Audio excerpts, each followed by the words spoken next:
भाषा मानव के विकास पथ की सहगामिनी रही है। समूह प्रिय समाज प्रिय मनुष्य ने इसी भाषा के माध्यम से अपने भाव विचारों को अनुभूत किया और उसे अभिव्यक्ति के नाना रंगों से प्रकट किया। भाषा चाहे वह क्षेत्रीय स्तर की हो, राष्ट्रीय या अंतर्राष्ट्रीय स्तर की, उसमें कुछ समसमान विशेषताएं देखी जा सकती है। आइए भाषा की इन्हीं विशेषताओं को जरा देखते हैं। भाषा की सर्वप्रथम विशेषता, भाषा सर्वोत्तम ज्योति। भाषा रूपी ज्योति मानव के हृदय के अज्ञान रूपी अंधकार को दूर करती है। यह ज्योति ही विश्व के मानवों को ज्ञान का रास्ता दिखाती है।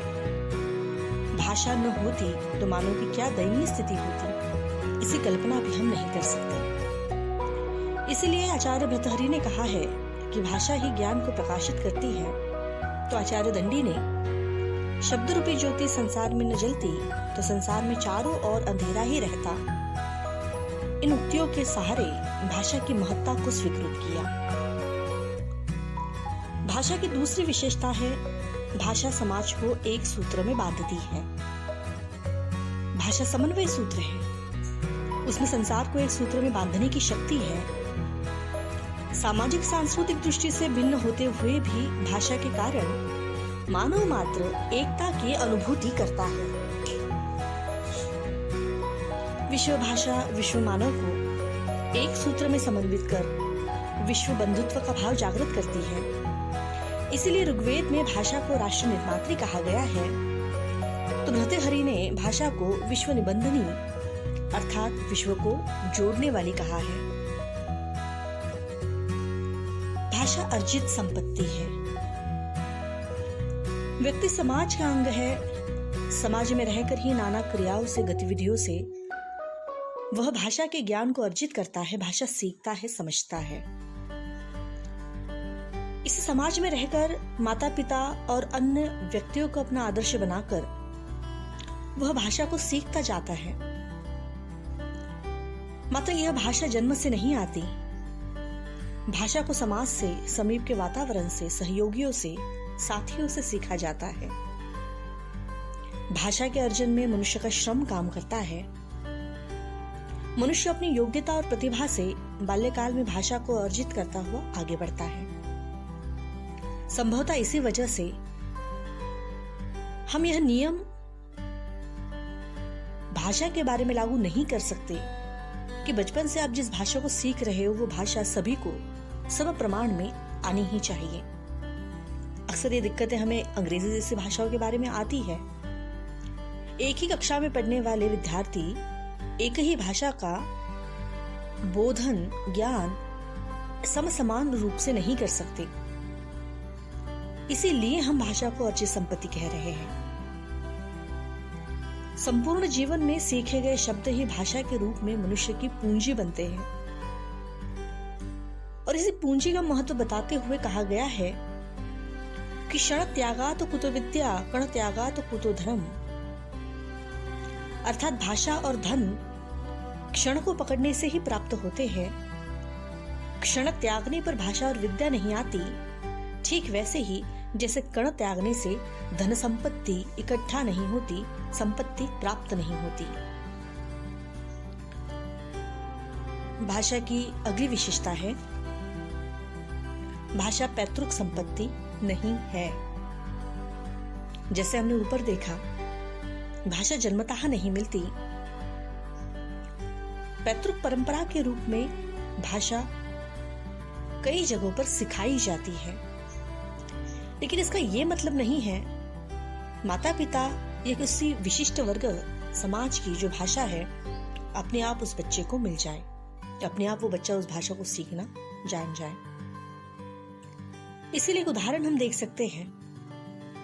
यदि किसी भारतीय बच्चे को कम वर्ष की अवस्था में किसी दूसरे देश में जहां कोई दूसरी भाषा है वहां अगर छोड़ा जाता है तो कुछ समय पश्चात वह अपने आप उसी प्रांत प्रदेश की भाषा सीखेगा, बोलेगा जहां वो है। वो भारतीय भाषा नहीं बोलेगा। किसी मराठी बच्चे को अगर हम जापान में जाकर छोड़ देते हैं तो बच्चा भले ही जन्म से मराठी हो लेकिन वो भाषा जापानी ही बोलेगा, अर्थात भाषा पैतृक या जन्मसिद्ध नहीं होती है। भाषा सर्वशक्ति संपन्न। भाषा को संसार की महान वस्तु माना जाता है। भाषा निष्प्राण समाज में प्राण फूंक देती है, नई क्रांति लाती है। ऋग्वेद में तो भाषा को सर्वगामी शक्ति बताया गया है। भाषा को ही विश्व रचना का श्रेय दिया जाता है। मात्र ये भाषा जनजीवन में समाविष्ट होकर ही जीवित रहती है। यदि जनजीवन समाज उस भाषा को भुलाकर, उसे तिरस्कृत कर हाशिए पे छोड़ता है तो भाषा भी मरणासन्न हो जाती है, भले ही वो महान क्रांति की उद्गामिनी क्यों ना हो।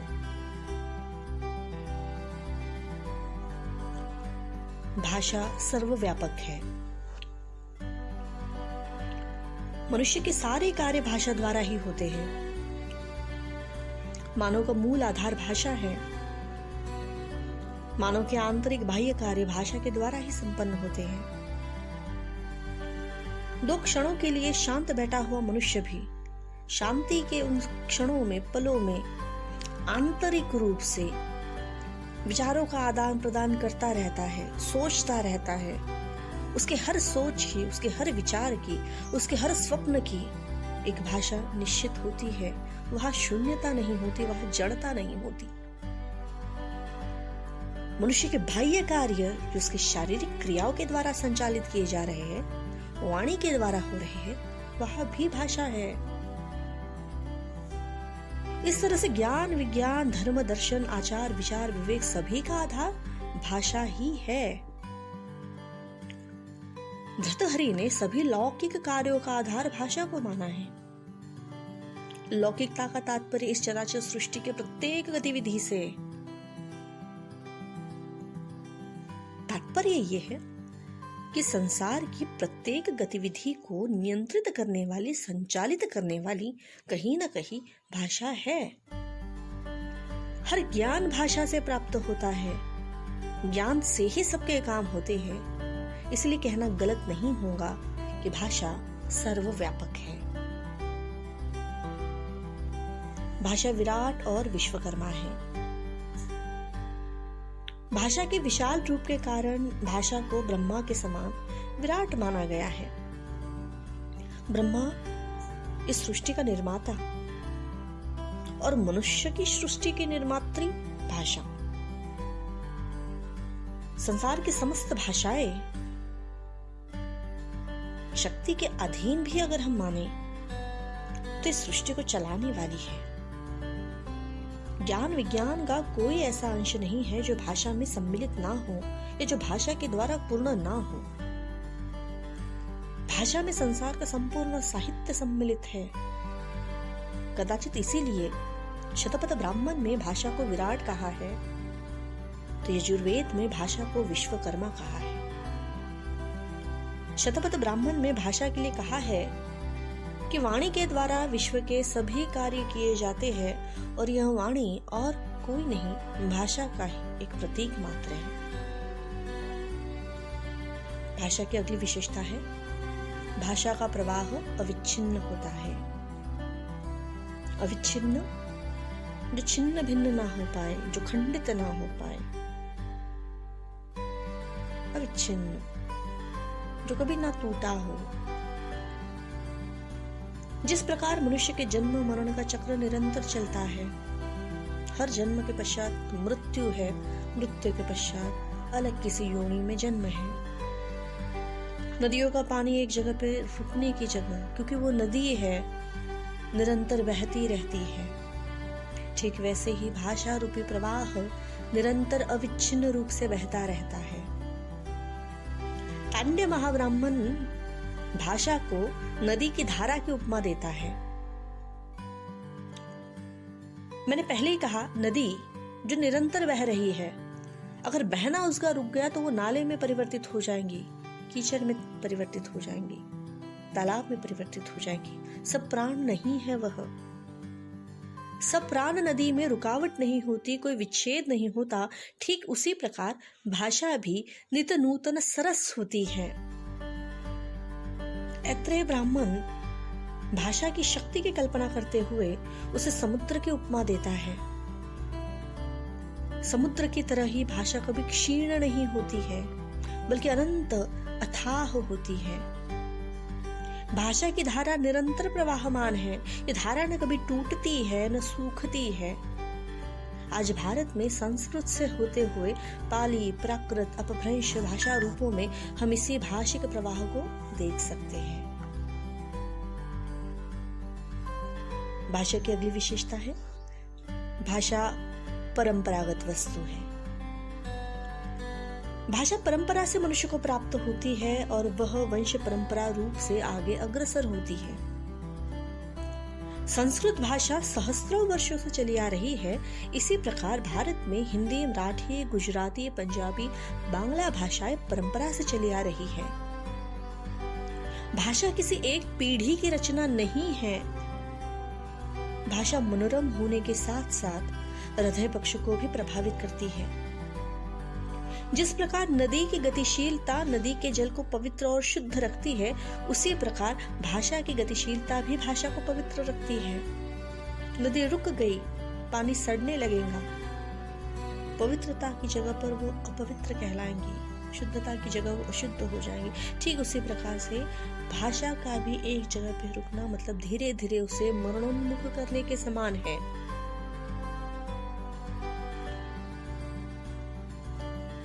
भाषा सामाजिक वस्तु। मनुष्य को भाषा समाज की देन है, इसलिए भाषा को सामाजिक वस्तु माना जाता है। मनुष्य भाषा का अर्जन समाज से करता है। जिस प्रकार मनुष्य समाज से वेशभूषा, उठना बैठना, खाना पीना आदि की प्रारंभिक शिक्षा लेता है, वैसे ही इसी समाज से वो भाषा को सीखता है। भाषा इन्हीं सामाजिक व्यवहारों या प्रयोगों के कारण जीवित रहती है, अन्यथा भाषा का अस्तित्व भी खतरे में आ जाता। भाषा समाज से उत्पन्न होती है और सामाजिक प्रयोगों से विकसित भी होती है। मनुष्य भाषा को अपने साथियों संबंधियों से सीखता है और धीरे धीरे अपनी भाषा रूपी शब्दों को, ज्ञान रूपी शब्दकोश को बढ़ाता चलता है। इसलिए भाषा को सामाजिक वस्तु ही कहा जाएगा। भाषा मानव की अक्षय निधि। भाषा मानव मात्र का अक्षय कोश है, मानवता की पूंजी है। भाषा समाज का चिरसंचित कोश है, जिसे हम भावी पीढ़ी तक पहुंचाते हैं और भावी पीढ़ी इसी भाषा से अपना भी काम चलाती है। मनुष्य ने सृष्टि के आरंभ से आज तक जो अनुभव प्राप्त किए हैं, अपने हर अनुभव का संकलन उसने भाषा में किया है। चाहे फिर वो कहानियां हो, कथाएं हो, लोक गाथाएं हो, लोक गीत क्यों ना हो। इस तरह से आज हमारे पास जो भाषा है, वो भाषा हमारे पूर्वजों के अनुभव से भरी है। इस रूप में अगर हम देखें तो भाषा एक बहुमूल्य निधि है और निरंतर प्रयोग के कारण, निरंतर व्यवहार के कारण, अनजाने में ही क्यों ना हो, लेकिन उसकी रक्षा करने का काम हमारी आने वाली अगली पीढ़ी करती रहती है। भाषा मानव जाति का सार और सर्वस्व है। इसलिए ऋग्वेद भाषा को अमृत की नाभि और देवों की जिह्वा कहता है।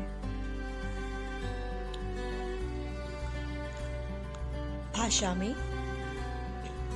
संप्रेषण का साधन। भाषा के द्वारा मनुष्य अपने भावों, विचारों को एक दूसरे तक पहुंचाता है।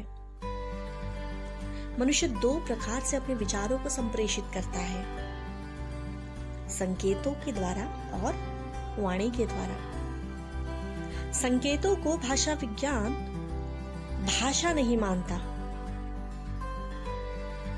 भाषा का आरंभिक रूप उच्चारित या मौखिक भाषा के द्वारा जिसे हम मान्य कर रहे हैं, उसमें मनुष्य अपने विचारों को संप्रेषित करता था। जब तक लिखित रूप का, लिपि का आविष्कार नहीं हुआ, तब तक मनुष्य ने इसी मौखिक रूप से भाव संप्रेषण का काम किया। वर्तमान में जब लिपियां अच्छी खासी तरह से विकसित हो चुकी है, तो मनुष्य अपनी अभिव्यक्ति लिपि के माध्यम से भी कर रहा है।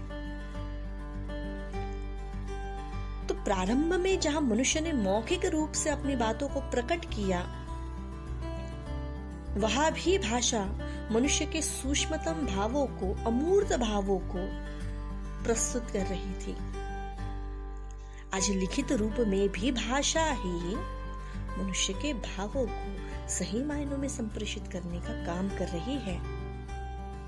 जितनी सशक्तता के साथ लिखित या फिर मौखिक भाषा भाव संप्रेषण का काम करती है, दुनिया का अन्य कोई संसाधन ऐसा नहीं है।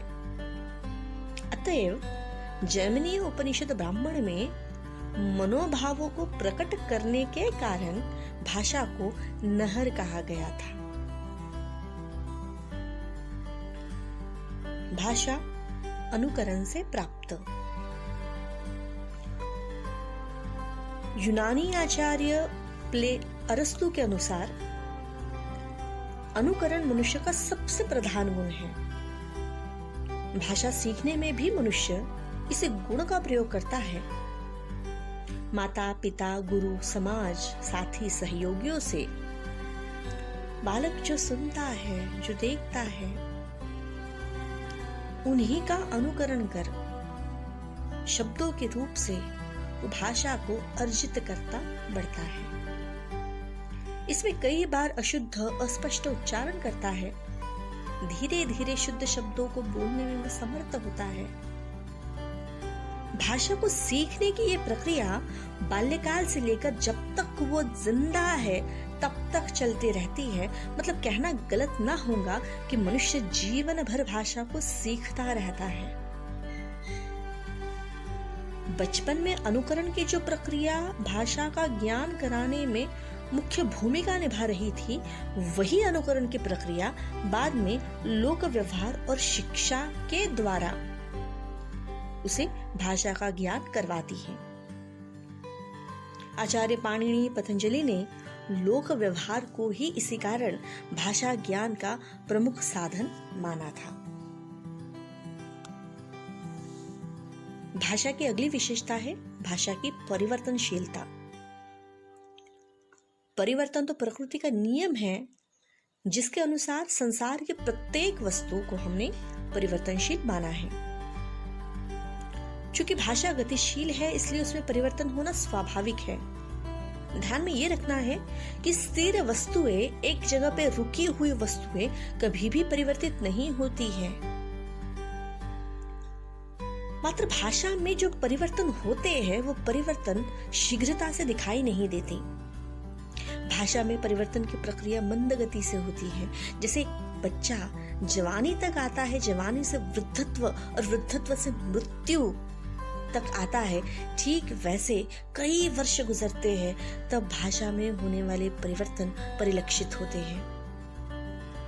आसान नहीं था अग्नि से आग बनना या हस्त शब्द से हाथ शब्द तक आना। इसमें कई 100 साल बीते होंगे। हर क्षति में भाषा में परिवर्तन होते हैं। ये परिवर्तन संभवतः कभी सुनने या समझने, बोलने की त्रुटि से भी हो सकते हैं।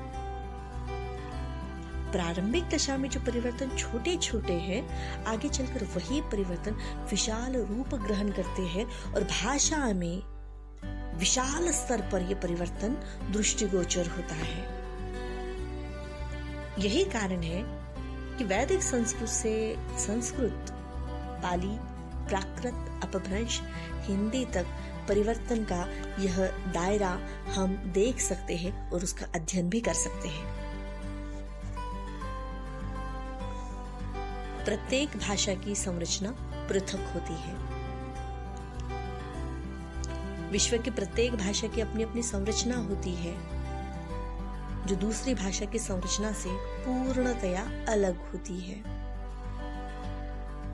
ध्वनि, शब्द, पद, वाक्य, अर्थ, हर स्तर में भिन्नता होती है।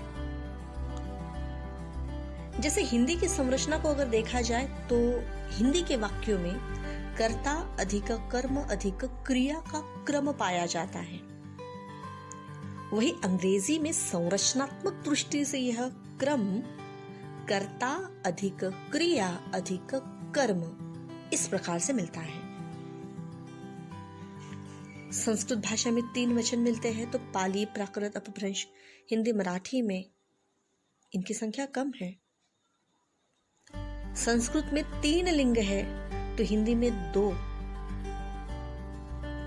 इसी प्रकार से प्रत्येक भाषा के अपने अपने नियम होते हैं और इन्हीं नियमों के चलते वह संचालित होती है। आवश्यक नहीं है कि दुनिया की प्रत्येक भाषा की संरचना हमें एक जैसी ही मिले। इन संरचनाओं में भेद हमें यथा तथा प्राप्त होता रहेगा। भाषा कठिनता से सरलता की ओर। चूंकि मनुष्य का स्वभाव सरलता प्रिय है, हर क्षेत्र में मनुष्य अपने श्रम और शक्ति को बचाना चाहता है।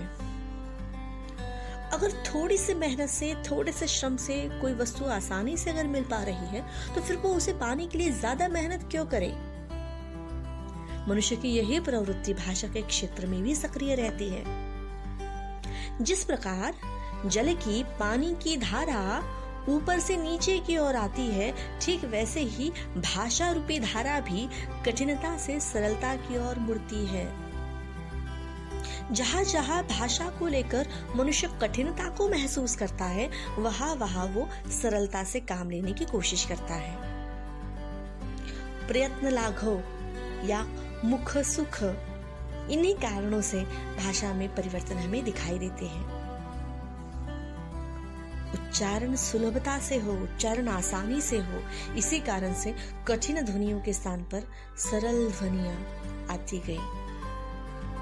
इस तरह से अगर भाषाओं का अध्ययन किया जाए तो हर एक भाषा अपने कठिन रूप से सरल रूप की ओर मार्गक्रमण करते हुए हमें दिखाई देती है। भाषा संयोग अवस्था से वियोग अवस्था की ओर। संसार की सभी भाषाएं अपने मूल रूप से प्रायः संयोग अवस्था में थी। बाद में ये भाषाएं वियोग अवस्था में आ गई। संयोग अवस्था से तात्पर्य है प्रकृति और प्रत्यय का मिला जुला रहना। प्रकृति अर्थात मूल शब्द। और वियोग अवस्था से तात्पर्य है प्रकृति और प्रत्यय का एक दूसरे से अलग होना।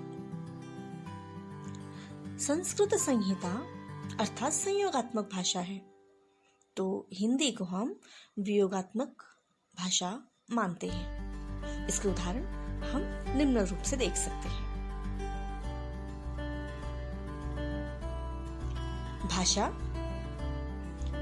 स्थूल से सूक्ष्म की ओर।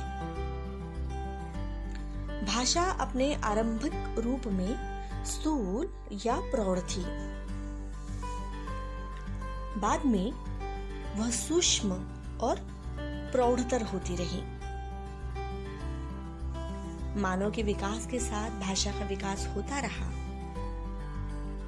जो मानव की आदिम अवस्था से आज तक की अवस्था तक, अर्थात भाषा के जन्म से लेकर क्रमशः एक पूर्ण परिपक्व रूप तक हम इस अवस्था को देख सकते हैं।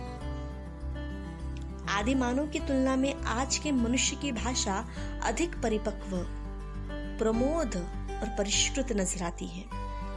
इतना ही नहीं, आधुनिक युग के भारतेंदु काल से लेकर आज तक भी भाषा का जो रूप हमें दिखाई देता है, उस रूप में और अधिक परिपक्वता नजर आती है। और आने वाले भविष्य में भी भाषा और अधिक परिपक्व होती जाएंगी। भाषा की अगली विशेषता है, भाषा का अंतिम रूप नहीं होता है। अंतिम या पूर्ण वस्तु वही होगी जो बन चुकी है, किंतु जिस पर प्रक्रिया चल रही है वह अंतिम नहीं कहलाएगा। भाषा गतिशील है, भाषा प्रवाहमान है, भाषा परिवर्तनशील है और इसीलिए भाषा का कोई अंतिम रूप नहीं है। संसार में भी अगर हम देखें तो कोई भी वस्तु अपने अंतिम रूप में नहीं है। न मानव का शरीर है, और ना ही मानव की भाषाएं हैं। सच है, मानव का शरीर अभी भी विकसित हो रहा है। आने वाले 5-50 सालों में मानव शरीर का कौन सा हिस्सा विकसित होगा हम नहीं कह सकते। पूर्ण रूप से विकसित वस्तु में किसी भी तरह के परिवर्तन की गुंजाइश नहीं होती है। भाषा भी हम उसी को जीवित मानेंगे जो आने वाले समय के हिसाब से परिवर्तित होती जाए। जहां परिवर्तन होता है वहां विकास होता है, वहां नित्य नूतनता होती है। भाषा अभी भी विकसित हो रही है, भाषा में अभी भी नूतनता आ रही है और इसीलिए भाषा का अंतिम रूप नहीं स्वीकारा जा सकता। प्रत्येक भाषा की भौगोलिक सीमा होती है। 4 कोस पर पानी बदले 8 कोस पर वाणी कहा गया है। 4 कोस पर पानी का स्वाद बदलता है तो हर 8 कोस पर वाणी का स्वाद बदलता है। जैसा प्रांत, जैसा प्रदेश, जैसा स्थान आएगा, ठीक वैसे ही भाषा में सूक्ष्म स्थूल रूप से भेद परिवर्तन हमें नजर आएंगे।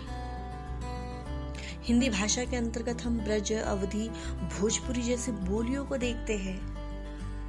यह स्थान भेद के कारण आने वाला भाषा भेद ही है। किंतु बांग्ला, मराठी, गुजराती, हिंदी से अलग है और इन भाषाओं की अपनी अपनी भौगोलिक सीमाएं हैं। जिन सीमाओं में ये भाषा बोली जाती है, इन सीमाओं में वो प्रचलित है और अपनी इन बनी बनाई सीमाओं के बाहर यदि ये भाषा आ जाती है तो इस सीमा के बाहर इनके रूप में परिवर्तन हमें दिखाई देता है। अंतर्राष्ट्रीय स्तर पर भी हमें भाषाओं की भौगोलिक सीमाएं नजर आएंगी, चाहे फिर वो अंग्रेजी हो, चीनी हो, रूसी हो, जापानी हो या फिर और कोई हो। तो हर भाषा की भौगोलिक सीमा होती है। भाषा की ऐतिहासिक सीमा भी होती है। भाषा विज्ञान भाषा के ऐतिहासिक पक्ष का स्वीकार करता है। भाषा विज्ञान का मानना है कि प्रत्येक भाषा का अपना इतिहास होता है। भाषा का प्रारंभिक रूप कैसा था, आज के इस रूप में भाषा कैसे आई, भाषा कौन से समय में कौन से रूप में प्रचलित थी, इन सभी बातों का अध्ययन ऐतिहासिक भाषा विज्ञान करता है। इस अर्थ में यदि हम देखें तो भाषा के विशिष्ट रूप के लिए भी एक सीमा निर्धारित थी और विशिष्ट कालखंड में, विशिष्ट समय में वो भाषा उस क्षेत्र तक प्रचलित हुआ करती थी। इसी अर्थ में संस्कृत, पाली, प्राकृत, अपभ्रंश जैसी आर्य भाषाओं का भी हम ऐतिहासिकता की दृष्टि से सीमा निर्धारण कर सकते हैं। भाषा में सामाजिक दृष्टि से स्तर भेद होता है। समाज का प्रत्येक व्यक्ति एक दूसरे से अलग होता है। कोई शिक्षित है, कोई अशिक्षित है, कोई ग्राम्य है, कोई शहरी है, कोई अमीर है, कोई गरीब है। ये सामाजिक स्तर भेद। जाहिर है पढ़े लिखे वर्ग की भाषा अलग होंगी, अनपढ़ वर्ग की अलग होंगी। नगरीय लोगों की भाषा अलग होंगी, ग्राम्य गंवार लोगों की भाषा अलग होंगी। इसीलिए भाषा में मानक मतलब स्टैंडर्ड और अमानक जैसे 2 रूप देखे जाते हैं। वैसे संसार की प्रत्येक भाषा में सामाजिक दृष्टि से स्तर भेद होता है। उच्च स्तर के लोगों की भाषा में शब्दकोश का बाहुल्य, व्याकरणों के नियम और सुस्पष्ट उच्चारण की ओर ज्यादा से ज्यादा ध्यान देना आदि गतिविधियां हम आसानी से देख सकते हैं। उच्च स्तरीय भाषाओं में शैली सौंदर्य होगा, लेकिन यही सब विशेषताएं हम निम्न वर्ग की भाषा में पूरे उसी अनुपात में नहीं देख सकते। इस मायने में जैसे जैसे सामाजिक स्तर होंगे वैसे वैसे भाषा के बदलते हुए स्तर हम देख सकते हैं। तो इस तरह से हम भाषा की इन विशेषताओं का अध्ययन और अधिक सूक्ष्म रूप से कर सकते हैं।